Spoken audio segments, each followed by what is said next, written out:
influential factor. I just have to be myself. But it's a really great show. I dig into some issues. So tune in.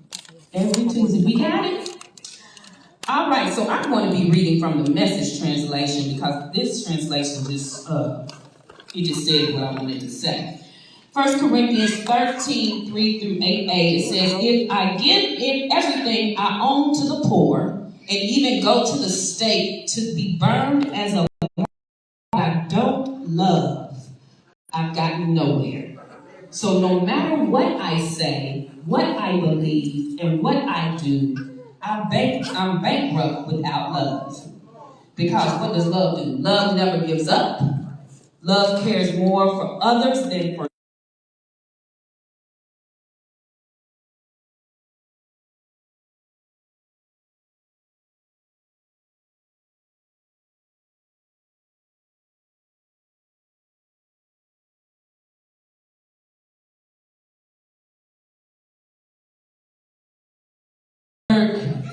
we gotta handle our business. And so we try to take care of everybody else, but we seldom take care of ourselves. And that's what happened to me. Until I went to the event, sponsored at a church, they was giving, it was health fair, taking free diagnoses. And so I sat down in this chair, and this therapist said, okay, I'm screening for depression. I said, I ain't got depression, but I do it anyway. Anybody at this booth? So she started asking me all these questions. Afterwards, she said, baby, you are severely depressed. I said, no, I ain't. Girl, what are you talking about? I ain't got time to be depressed. What you talking about? I got things to do. She said, I'm telling you, you are depressed. And if you do not take care of yourself, you are going to just break down totally. She said, that's why you sleep all the time. You're anxious.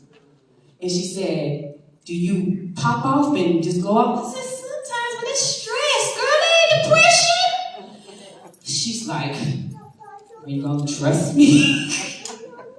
You are depressed. So the first thing we got to deal with is accepting the truth about things, whether it's ourselves or other people. Because what do we do when people act out on us? Or we have that argument with somebody we love, especially somebody we date in the honeymoon phase. We try to make excuses. Oh, it's my fault. If I should have done this, then he wouldn't have acted that way. If I would have done this, then my boss wouldn't have gone off on me. It ain't your fault. Say it ain't my fault. We cannot control how people behave. We can control how we respond. So if somebody going off, I know the TT part of me years ago, I was a fighter, not a physical fighter, but because I'm a writer, I know the writer did. I can tell you off, honey, with the best of them. And I could just be rolling my neck, having my little, there it is. I had the best neck roll when I was younger too. And the finger point. And you better not do this. Gone T, call the police. I don't care. Call the popo. Because then I'm going to act like a victim. That was me, girl. She was something else. I know everybody got TT. I don't know what y'all call it, but I call mine TT. What? What'd you say, sis? I'm tasty. Tasty, okay. Because you're going to take some of this fist. Lord have mercy. So, let's go back. See, we can't control the way people act. The only thing we control is our response. And sometimes we respond by fighting or flight, or we gaslight ourselves. We try to say, oh, this didn't happen, or make excuses for the situation, or we tell ourselves that we're not doing something right. But today, as we're fixing our crowns, we're going to heal from all that nonsense. So we were going to heal from all that nonsense. I'm no longer going to accept any responsibility for other people's behavior. What I am going to do is respond in a godly way, but in a proactive way that says, you will not treat me like this. And we're going to put in boundaries, okay?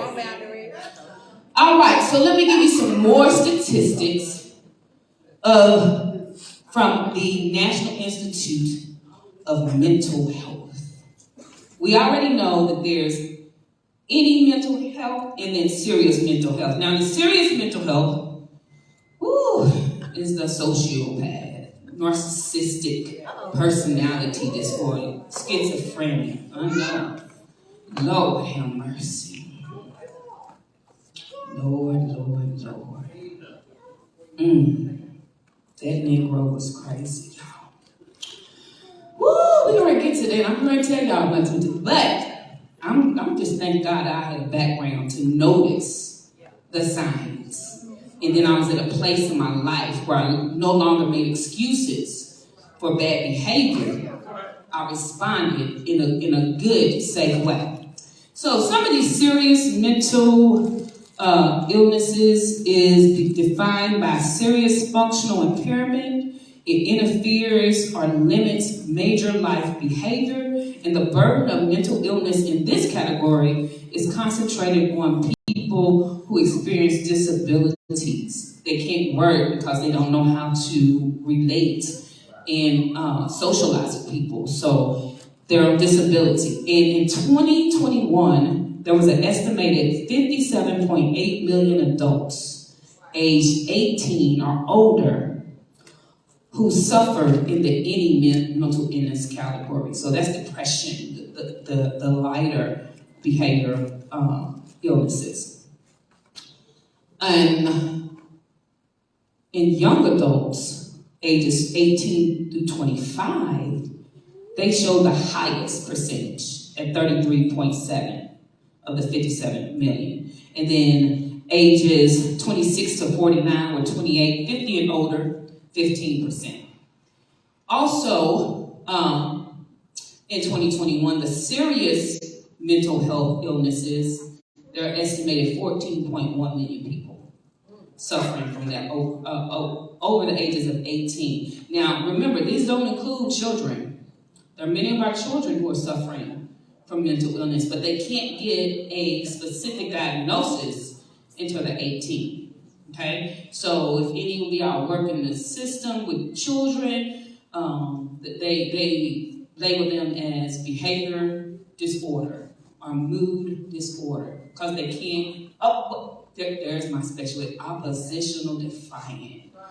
Ooh, I hated that because I'm like, I just want to take the paddle because I grew up in the paddle era in school, and that's another point, but. This doesn't include children that a lot of children suffer, but so we have 57.8 million adults dealing with any mental illness, and then 14.1 million in the serious category.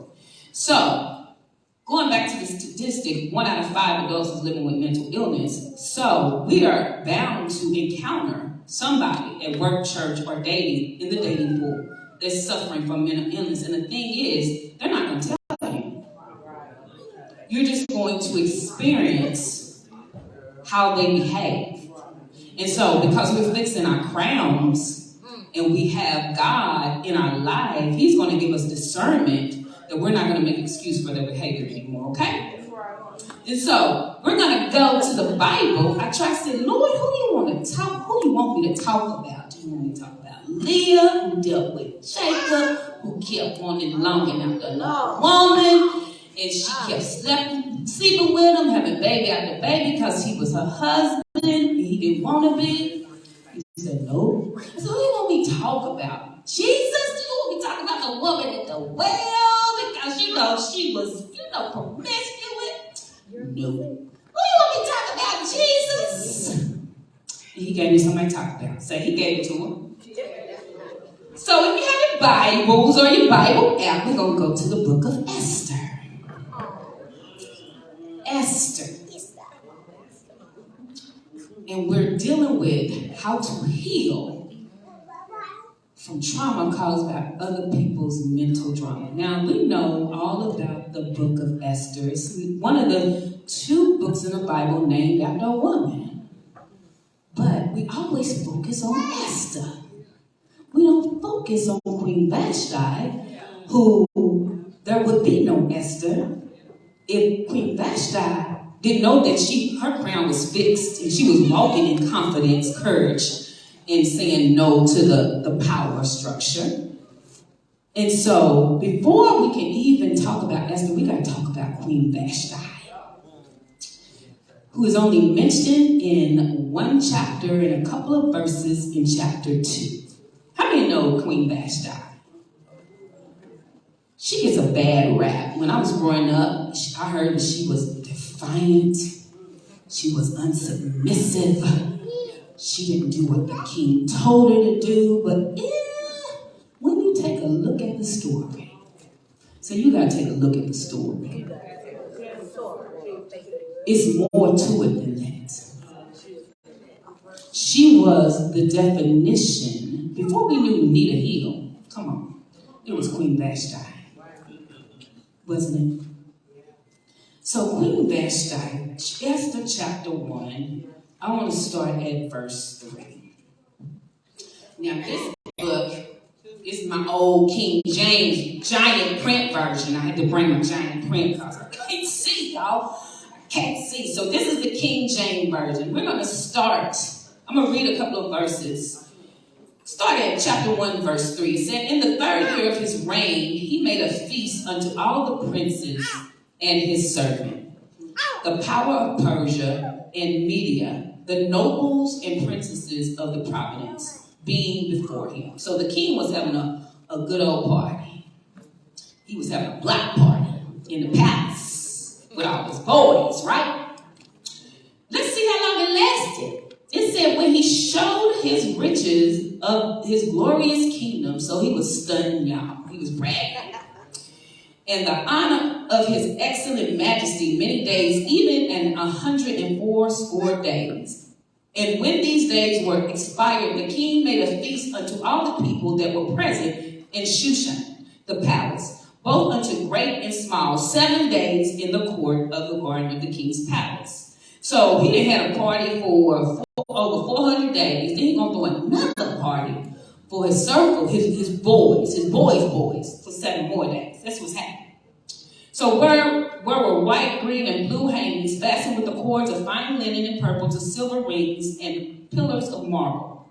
So everything was decadent, y'all. Decadent. The beds were of gold and silver upon a pavement of red and blue and white and black marble. And they gave them drink in the vessels of gold, the vessels being diverse one from another, and royal wine in abundance according to the state of the king. And the drinking was according to the law. None did compel, for so the king had appointed to all the officers of his house that they should do according to every man's pleasure. Here's where it gets juicy. Also, Vashti, the queen, made a feast for the women in the royal house, which belonged to the king. On the 7th day, when the heart of the king was merry with wine, he commanded the 7 chamberlains that served in the presence of the king to bring Vashti, the queen, before the king with the crown royal to show the people and the princes her beauty. Lord, he was drinking that crown royal, y'all. I just read that in the King James. I didn't make that up. It's in crown royal was in biblical time. Lord, have mercy. But the Queen Vashti refused to come at the king's command by his chamberlains. Therefore was the king very wroth, and his anger burned in him. So he was angry. But here's where he starts acting a donkey. Then the king said to the wise men which knew the times, for so was the king's manner toward all that knew the law and judgment. And the 6th unto him was the 7 princes of Persia and Media. So he was mad, but he was even angrier because she refused his command in front of kings and his boys. All right, and this is another catcher. They saw the king's face, in which sat the first in the kingdom. what should we do unto the queen Vashti according to the law, because she has not performed the commandment of the king? What should we do? His boys are asking him, oh, look at my girl. She got it on. That is why. Where's my, she is the girl right there. It's up on the screen now. Oh, I'm just noticing that. It's up on the screen. I can see that clear. Okay. Lord have mercy. Okay, let me get back. See, I'm ADD, y'all, sometimes. All right, and then before the king and the princess, Vashti the queen has not done wrong to the king only, but also to all the princes and to all the people that are in the providence of the king. So these men got mad because she didn't come to perform and dance for them with her crown. All right, they just wanted her crown. They wanted her to be skimpily dressed and dance and entertain. She is the queen. She is this man's wife. And they are asking his boy, have your wife come out here and dance for us, because she's beautiful, basically. And we want her to entertain us. That is not queenly behavior, nor is it a kingly request. But because he was acting like a clown, Queen Vashti knew, look, this Negro's crazy. I'm not even going to respond directly to him. You just tell him I said no. And sometimes we got to say no to foolishness. I don't care if they're your boss. I don't care if it's the mayor. I don't care if it's your husband. When you wear this beautiful crown, and maybe it's not a physical crown, but we have the crown of glory in God, right? So everywhere we walk, we're walking in the glory of God. And so we act accordingly. And so if anybody asks you to do something out of the ordinary, remember your crown. I am a queen. I don't do things like that. And you shouldn't ask me to do things like that. So I'm just going to simply tell you no. Say no. No is going to be the best yes you give somebody. Okay? The best yes. And your no is going to change situations. When you tell that fool no, I mean, listen, no. You don't have to go TT on them. You don't have to go wretched. Just simply say no. I'm not doing it. And sometimes they don't even have to hear you. Your actions say no. Because if Vashti go into the palace and dance with them, nope. Vashti was empowering the women at her party, right? She was in a gathering like this. Probably had their beautiful crowns on. They had their cute shirts on, trying to see how we can go to the next level and heal ourselves from the trauma from other people's drama, right? So she was busy with her girls, empowering the women of the palace, while her husband, the king, he done already had a party that lasted almost 400 days, right? And then he has another one for his boys with the crown royal. Ain't that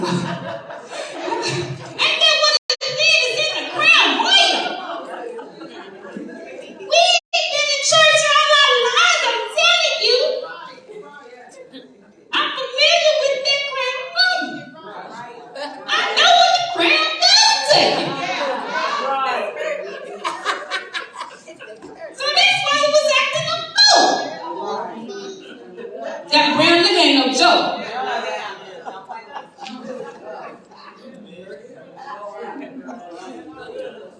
The king was drinking the crown, and I can see him with his little purple bag. Everybody had their own flavor. Thinking about what's next. Oh, we want some entertainment. We got some dollar bills. Go and tell your wife she's cute. Tell her come out here and dance for us. And that fool went along with it. He told tell her, come at her then. But Queen Vashti said, nope, I'm not doing that. And so back then, when you told the king no, you had one or two results. You were either exiled or executed. And she knew that, did she not? See, Queen Vashti came from royalty herself. Her family was wealthy. So she came into that marriage with an attitude of, this is balance. There's no imbalance. Because see, my daddy already gave me everything that I needed. Now, I'm just going to upgrade the situation like Beyonce did Jay. Come on, y'all.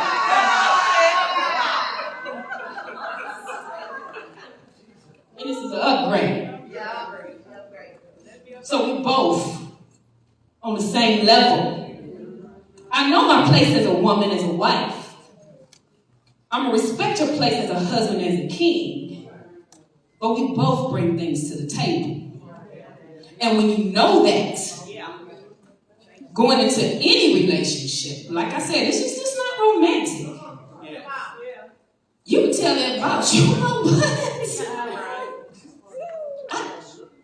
I'm a bad man with Jim, you know that, right? I can leave and get another job. And sometimes you can show them better than you can tell them, can't you? So when you know what you have, like Queen Vashti, you can say no to foolishness without hesitation, without procrastination, or regrets. Because didn't she leave? You ain't hear nothing from her again, did you? But was she hurt? No. She came from a lineage of wealth. And not just financial wealth, emotional, mental wealth. Because she knew who she was. She wore her crown and took it seriously as a queen. And so, when she left that clown, because he was drinking that crown and acting a clown, something shook him and said, I can't believe she left me. Now see, his voice had gone after that. The party was over. He was in the palace by himself. He got to thinking, Queen left me. It's been 7 whole days. 7 whole nights. And not a word from her. Ain't that what Tony Rock said?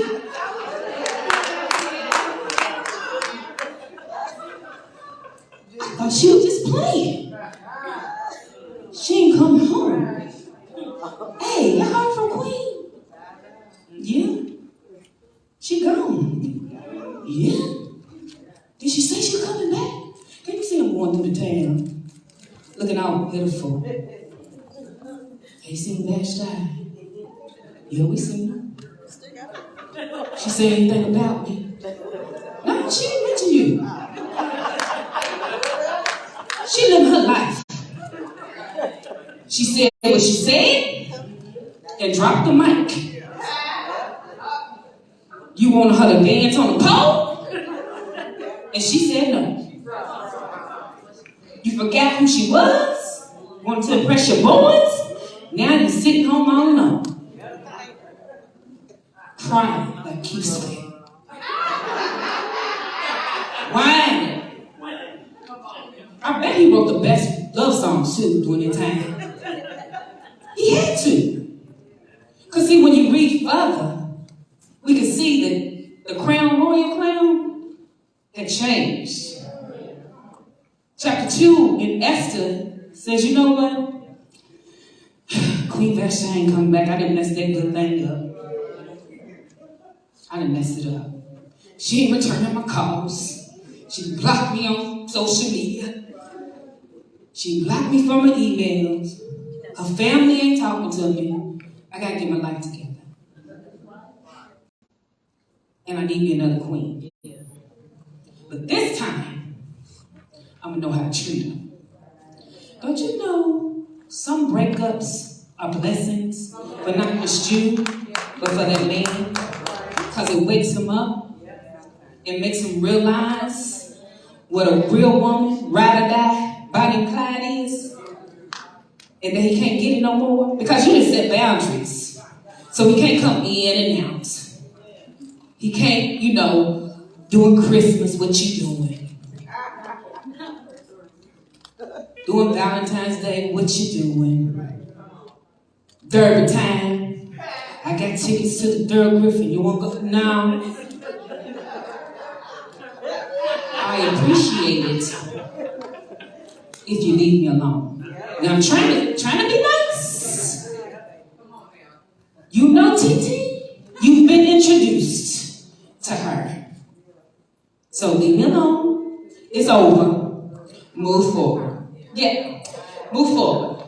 So that's what he did. And so what we learned from Vashti is that when you exit somebody's life, it is an entrance for something greater.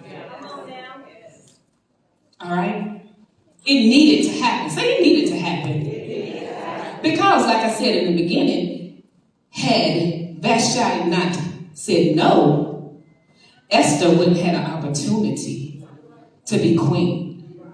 And sometimes you got to move out the way. Stop trying to be his mama. Stop trying to heal his childhood. Stop trying to get him to the next level and help his bank account. Because he knows it's tax time. Leave, say no, and mean it. So what do we learn from Vashti? Because she had a beautiful crown like we did.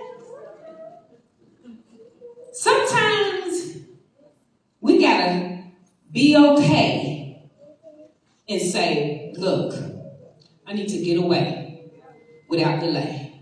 I'm about to leave. Everything I brought to this palace is mine. So I don't have to answer nothing. She got a U-Haul and said, I'm getting ready to get away without delay. See, this is the last time he gonna embarrass me. What we learn from Vashti, we gotta refuse to blame ourselves for other people's bad behavior. Did we hear Vashti saying, oh, it's that crown royal? No, it was his choice to drink the crown royal and his friends. So I am about to leave, and it's not my fault. Also, in my Holy Ghost imagination, because, again, when the king asked for other virgins, they went. So she had to tell her testimony and share what she went through and how he's changed for other women to be okay and safe to go. So we should share our story without shame. Say, girl, share your story. Ain't nothing wrong. Ain't no shame in your game. It happened. It was a part of life. You learned something from it. If you didn't learn nothing from it, somebody else is going to learn something from it. But I'm going to say what I got to say because it's a part of my healing. So don't keep your mouth shut. Share it. It didn't work out. Thought it was going to work out. It didn't. I thought he was from God, but it was. But this is what I do know, that I'm from God, and I hear God's voice. And because I wear my crown, I know that I am worth more than how this person is treating me. Y'all, let me tell you something. Woo! I call it my 94 days with a narcissist. Okay? 94. I count. The first third was good, girl, I'm telling you. It was the honeymoon stage. Everything was familiar, because remember, I just lost the love of my life. And I was praying, God, it's time for me to get out there. But, don't you know the devil hear your prayers? Yes, he does. And so what I thought was familiar was really phony on his part. Because see, when you're dealing with someone with narcissistic personality disorder, don't you know they research everything about you so they can camouflage themselves. I didn't know this fool had researched my entire social media history, especially with Stefan. Because some of the things I was like, God, this must be you. This is what Stefan said. Narcissistic. That was a serious mental. Yes. Scary. But I had to go through it. Yeah. Because I told you, whatever happens to me, I write it down. And I research. So when I started researching, that's when I found out 1 out of 5 people dealing with mental illness. So I was thinking, oh, not only in the dating world, but on my job, in my family, some friends. I was like, why we just ain't gelling? She crazy.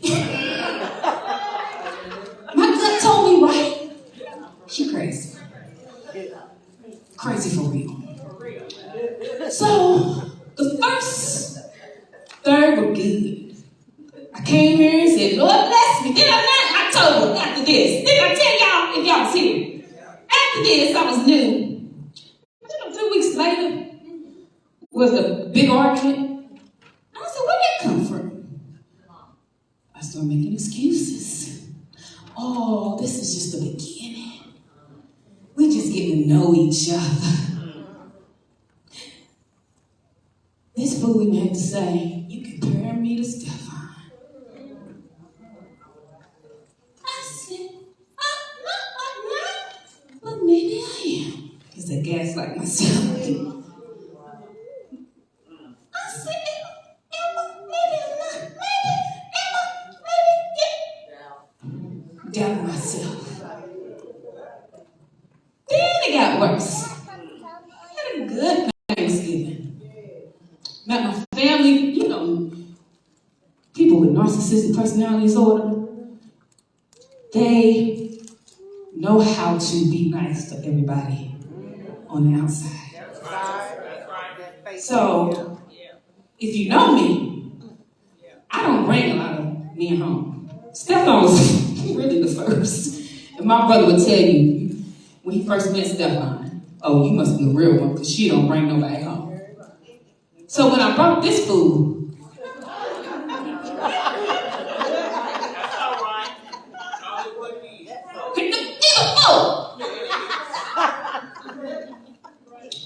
they trusted my judgment. And I trusted my judgment because I'm a praying woman. I prayed. I said, I'm ready to go back out there. You know, talking. He was a poet. Blah, blah, blah. We shared writing. Blah, blah, everything. This is, you know, it's going to be good and nice. Oh, let me tell you something. He said that we need to do Bible study to help our relationship grow. That was all about twice. Every time after that I brought it up, he didn't have time for Bible study. But what it was, if you understand narcissistic personality disorder, they hate anybody who outshines them. So we're going to do Bible study. I love the word. So when I know it, I live it, I teach it, I got a license to preach it. So, Lord have mercy. The second time, when I was giving more input, there was more debate. And it was like, wait a minute. I know the word. I know God.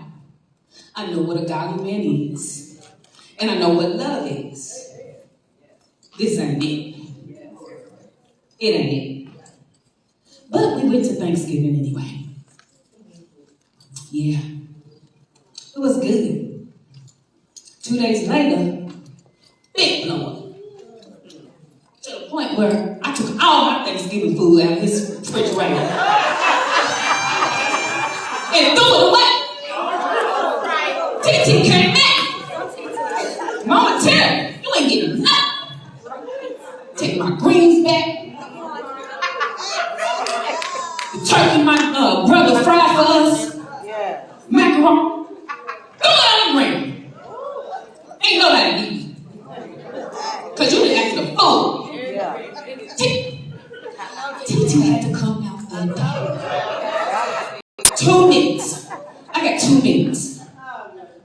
So, one thing I did, I had to get my strategy. Because somebody with narcissistic personality disorder is crazy. They're crazy. And I knew that. So this is what I did. I had my prayer partners, because pray for me throughout my dating relationship. So I said, Angie, this was December 12th. Pray. I am ready to break up. Pray for God to do it. But I want him to think it's his idea. Because I studied narcissistic personality disorder. And they want to be in control. So control the situation. That's December 12th. I said, Angie, I got the text now. Pray with me. I'm ready to break up. She said, all right, sis. December 14th. He said, we need to talk about a relationship. Oh, okay. Let's talk about it. He didn't know. December 12th. I asked my prayer partner to pray. So, he said, we doing a lot of arguing now. I'm thinking to myself, oh, you doing the most. I'm already gone. I was gone when I threw the food on the floor. On the ground. And so I was quiet. They hate it when you're quiet. Because they want to get aroused. So, he thought it was hurting me. Here you go. Well, it's been a nice ride dating you, but it's over. I said, that's life. He said, that's life. Yeah, that's life. Because see, that was God's answer prayer to me. I text Angie on the 12th. I want to break up. Pray that God makes a way. God made a way. December 14th. He didn't know that, but I did. But had I made excuses, like I did when I was younger, oh, it's my fault, let's go to counseling, blah, blah, blah, my crown would have fell on the ground. But because I was 52 years old, I had grown through some things. And the crown that I wear on my head, this physical crown is beautiful, but there's a crown that I wear in the spirit. Every single day. Yes, every day. The crown of courage. Oh, girl, we all sisters in here. Y'all see my flag. Crown of courage. Resiliency. Optimism. Worthiness. Next level mindset. That's the crown I wear. When I take this beautiful crown off, I will still have that crown. Courage. Resiliency. Optimism. Worthiness, next level mindset. So when you put on your crown, whether it's this one or you just doing it in the spirit, remember it's courage, resiliency, optimism, worthiness, next level mindset. You come up with your own. And then start singing a song. I know Thomas Whitfield's song, I Shall Wear a Crown, was sung at funerals, right? But today, it's going to be our victory song. All right? Because now we got a new narrative for what crown really means. We don't have to wait until we're in the casket to sing it. Because we wear our crown every day, right? For courage, resiliency, optimism, worthiness, next level mindset. So when you put on your crown, sing that song. It's a victory song. I shall wear a crown. I shall wear a crown.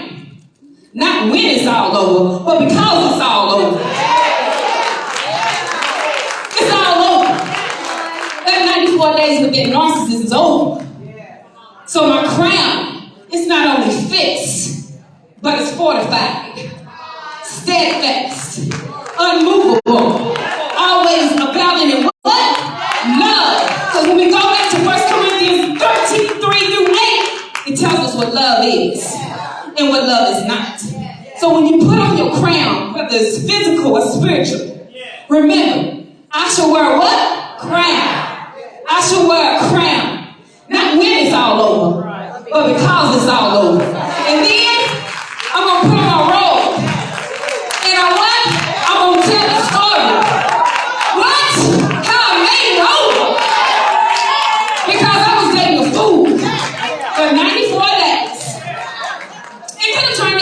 than that. As I'm researching narcissistic personality, I could have been dead. I got a crown of courage, resiliency, optimism, worthiness, next level mindset. So that's why it's a victory song for me. I wear my crown. I wear it because it's over. And I put on my robe and I tell the story like I'm telling you now. You can make it, sis. Your crown, you don't have to fix it no more. It's already fixed. Fortified, steadfast, unmovable, always abounding in love. I love you guys.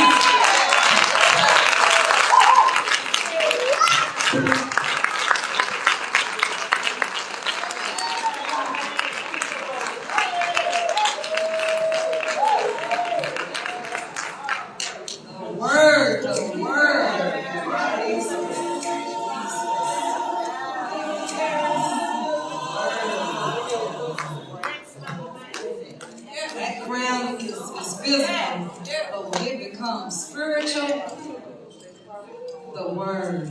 And as Melissa would say, she understood the assignment. She understood the assignment. Thank you so much.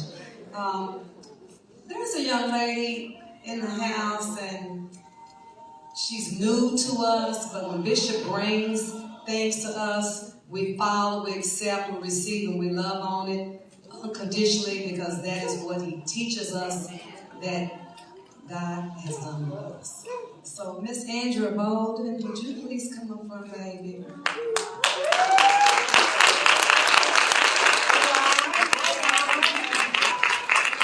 Yes, we're giving her your flowers today. She has got a big task before her. She's becoming a new young leader. She is over a group at the Kentucky Western College, and she just came to us. She's came to Bishop. He's mentoring her. So when he brings